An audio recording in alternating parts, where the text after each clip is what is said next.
Let's discuss about a stock which is hidden in plain sight. हम लोग movies तो देखते ही होंगे, but let's see what the stock is doing.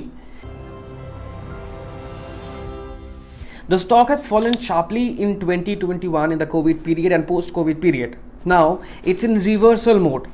We can expect a potential growth in this particular stock because you can see the data that says movie releases have picked up in the last couple of years. And as far as the 2024 concerned, 200 plus movies has already been released. And hence, more movies means more viewership. And more viewership means a more profit for a particular company. And we can expect a roughly 40 to 45% profit in the long term from this particular stock. Hence, this stock can be a very good choice for your long term portfolio.